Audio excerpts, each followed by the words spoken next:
Welcome to bird media. నేను మీ పవన్ కృష్ణమూర్తి. ఏపీలో భూ వివాదాలు పెద్దలైనా సామాన్యులైనా అంతే అని ఎందుకు అనాల్సి వస్తుంది అంటే, నేను బర్డ్ మీడియాలో జాబ్ స్టార్ట్ చేసిన దగ్గర నుంచి అంటే అడ్వర్టైజ్మెంట్ ప్రమోషన్స్ కోసం ఫోన్ నెంబర్ ఎప్పుడైతే పబ్లిష్ చేస్తున్నామో అప్పటి నుంచి ఇప్పటి వరకు నాకు ఫోన్ చేసి చాలామంది చెప్పినటువంటి దాంట్లో అది చిత్తూరు అవ్వచ్చు, అన్నమయ్య జిల్లా అవ్వచ్చు, గుంటూరు బాపట్ల దగ్గర చందోలు గ్రామం అవ్వచ్చు, అలాగే ఇంకా అనేక చోట్ల నుంచి, అలాగే కృష్ణా జిల్లాకు సంబంధించి ఒక మాజీ సైనికుడికి సంబంధించి లెఫ్టినెంట్ కల్నల్ ఆయనకి సంబంధించింది అవ్వచ్చు, ఇలా చెప్పుకుంటూ పోతే ఎన్నో ఉన్నాయి. ఎన్నోసార్లు అడ్రస్ చేసాం, కానీ వాళ్ళకి సంబంధించి ఇప్పటివరకు ఎటువంటి ఒక భరోసా కూడా వాళ్ళకి రాలేదు. అలాగే ఇంకొక సోదరుడు కూడా ఫోన్ చేశారు, దాదాపు తాడిపత్రికి సంబంధించి, తాడిపత్రి దగ్గర వాటికి సంబంధించి ఈ భూముల రిజిస్ట్రేషన్లు వాటికి సంబంధించి దాదాపు కొన్ని వందల మందికి అన్యాయం జరిగింది. ఇప్పుడు ఆ ప్రభుత్వం ఏం చేయలేకపోతుంది అంటూ దాని డీటెయిల్స్ త్వరలోనే అతన్ని స్టూడియోకి తీసుకొచ్చి మొత్తం డీటెయిల్స్ అన్ని కూడా ఎక్స్పోజ్ చేయడం జరుగుతుంది. ఏం జరిగింది అనేది, ఇప్పుడు ప్రభుత్వానికి ఎందుకు ఇబ్బంది అవుతుంది అనేది కూడా. సో దీంట్లో ఈ భూ వివాదాలు కొన్నేమో అధికారం అండతోటి, లేదంటే ఆ అధికారం అంటే అధికార పార్టీ అని కాదండి, అధికారం లేదంటే ఒక పలుకుబడి, వాళ్ళతో ఉన్న ప్రాపకం, వీటి అండతోటి బలవంతులం మేము, మీరేం చేస్తారు, మా ఇష్టం మేము ఏదైనా చేస్తాం అనేటువంటి విధంగా కొంతమంది ఆక్రమణలు ఇవి చేస్తూ ఉంటే, అధికారులు తానా అంటే తందానా అన్నట్టుగా దానికి వంత పాడుతూ రికార్డ్స్ మాయం చేయడం, రికార్డ్స్ ఇవ్వకపోవడం, లేదంటే జాప్యం చేస్తూ ఉండడం, లేదంటే సింపుల్గా కలెక్టర్ లాంటి వ్యక్తులు సైతం ఒక డిస్ప్యూట్ దాన్ని క్లియర్ చేయాలంటే, లేదు మీరు కోర్టుకి వెళ్ళండి అంటే సివిల్ వివాదం అవుతుంది కాబట్టి కోర్టుకి వెళ్ళిపోండి అంటే, ఇంకా వాళ్ళు చనిపోయి వాళ్ళ వారసులు కూడా పోరాటం చేస్తూనే ఉండాలి తప్ప వాళ్ళ ఆస్తులు వాళ్ళకి రావు అనేటువంటి విధంగా అనేకమైనటువంటి సంఘటనలు జరుగుతున్నాయి. ముఖ్యమంత్రి గారు కూడా అందుకే ఈ మధ్యన ఒక ఇనిషియేటివ్ తీసుకున్నారు. ఈ 22A భూములు కానీ, గ్రామకంఠం భూములు రిజిస్ట్రేషన్లు కానీ వీటికి సంబంధించి చేసుకోవచ్చు అని చెప్తూనే, దీనికి సంబంధించి డిఫెన్స్ వాళ్ళు యూజ్ చేసేటువంటి సాఫ్ట్వేర్, అదే లెవెల్లో ఒక సాఫ్ట్వేర్ని కూడా డెవలప్ చేయడం జరుగుతోంది. ఇక పైన ఎటువంటి భూ వివాదాలు ఉండకూడదని. కానీ క్షేత్రస్థాయి దగ్గరకు వచ్చేసరికి మాత్రం అధికారులు అనేక లెవెల్స్లో సహకరించడం లేదు. సామాన్యులైనా బాగా పలుకుబడి ఉన్నటువంటి వాళ్ళైనా ఒక్కటే. ఇక్కడ ఏం జరిగిందనే దానికంటే నేను ఎందుకు ఇంత మాట్లాడాల్సి వచ్చిందంటే, ఇవాళ నా దృష్టికి వచ్చినటువంటి ఇంకొక అంశం, ప్రముఖ గీత రచయిత అనంత శ్రీరామ్ వారి తల్లిదండ్రులకి రక్షణ కావాలి అని చెప్పి భీమవరం పోలీస్ స్టేషన్కి వెళ్ళడం జరిగింది. వివరాలు చూస్తే కలెక్టరేట్కి వెళ్ళారు, భీమవరం కలెక్టరేట్కి వెళ్ళారు.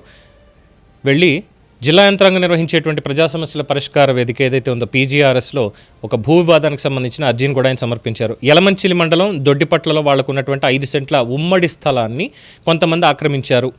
సదరు స్థల వివాదం ప్రస్తుతం న్యాయస్థానంలో ఉన్నప్పటికీ మాజీ మంత్రి చేగొండి హర్రామజోగయ్య గారి కుమారుడు చేగొండి సూర్యప్రకాష్ తన తల్లిదండ్రులని భయభ్రాంతులకు గురి చేస్తూ బెదిరింపులకు పాల్పడుతున్నారు అని ఆరోపణ. కోర్టుల వివాదం వస్తుండగా వాళ్ళ మీద ఒత్తిడి తీసుకొస్తూ ఇబ్బందులు పెడుతున్న వాళ్ళ మీద చర్యలు తీసుకోవాలని, వృద్ధులైన తన తల్లిదండ్రులకి తగిన రక్షణ కల్పించాలి అంటూ అనంత శ్రీరామ్ ఇవాళ జిల్లా అధికారులకు ఫిర్యాదు చేశారు.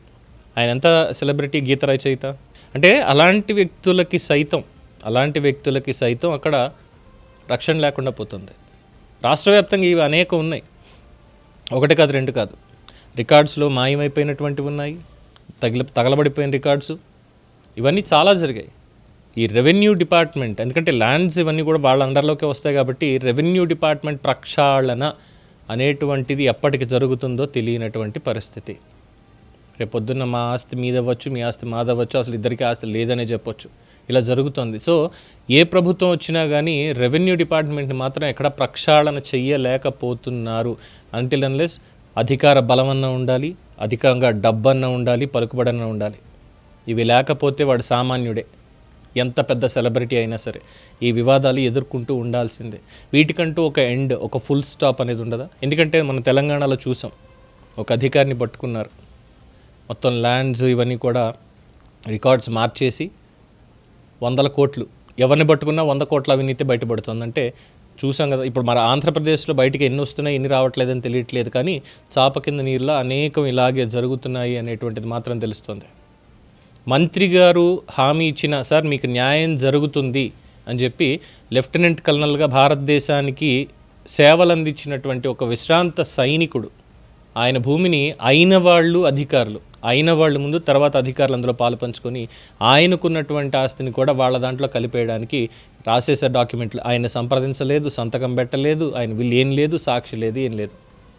పైపచ్చి ఏం చెప్తారట, ట్యాక్స్ ఎవరైనా కడుతున్నారు, ఎవరైనా కట్టచ్చు. ఆయన అక్కడ బార్డర్లో ఉంటే ఆయన ఆస్తికి ఇక్కడ ఎవరో ఒకరికి డబ్బులు పంపించి కట్టమంటే కడతారు.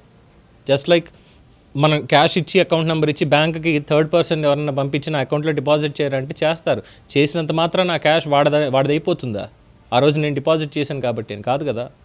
అలాగే ఇక్కడ కూడా దీన్ని తీసుకెళ్ళి కోర్టులో పెట్టమంటున్నారట. మరి ఏమనాలో అర్థం కావట్లేదు దీనికి. ఆయన పాపం బాధపడుతున్నాడు, ఈ వయసులో నాకు ఇంత నేను ఇది బాధపడాలా. మంత్రి అచ్చెన్నాయుడు గారు హామీ ఇచ్చారు, ఆ రోజు ఇది క్లియర్ అవుతుందండి, కలెక్టర్ గారు కూడా చెప్తామని చెప్పి ఇప్పటికి ఒక మెసేజ్ లేదు, ఏం లేదు. తర్వాత వచ్చినటువంటి అంశం ఏంటంటే కోర్టుకి వెళ్ళమంటున్నారు అని. అలాగే చిత్తూరుకు చెందినటువంటి ఒక రైతు అతను కూడా, అలాగే ఒక ఇద్దరు ఐటీ ఎంప్లాయీస్ చాలా కష్టపడి తిరుపతి దగ్గర ఒక చుట్టుపక్కల ఒక ఫ్లాట్ కొనుక్కుంటే ఇల్లు కట్టుకుందామని ఇప్పుడు అది కబ్జా చేసి అక్కడ వేరే వాళ్ళు ఇల్లు కడుతుంటే ఏం చేయలేనటువంటి పరిస్థితి. మరి ఇవన్నీ ముఖ్యమంత్రి గారి ఆయన దృష్టికి, అలాగే రెవెన్యూ మంత్రి గారి దృష్టికి ఏమైనా వెళ్తున్నాయా? దీని మీద ఏమైనా రివ్యూలు తీసుకుంటున్నారా? కనీసం పీజీఆర్ఎస్లో వస్తున్నటువంటి వాటి మీద ఎన్ని సమస్యలు వస్తున్నాయి, ఎన్ని పరిష్కారం అవుతున్నాయి? అందులో ముఖ్యమంత్రి గారు ఒకసారి చెప్పారు, ఇందులో ఎక్కువగా భూ వివాదాలే ఉంటున్నాయి, భూములకు సంబంధించిన ఇష్యూలే ఉంటున్నాయి అని చెప్పని. మరి ప్రక్షాళన ఎక్కడ జరుగుతోంది ప్రక్షాళన? దీని మీద సమాధానం దొరుకుతుందంటారా? దీని మీద మీ అభిప్రాయాలు తెలియచేయండి. చూస్తూనే ఉండండి ది బర్డ్ మీడియా.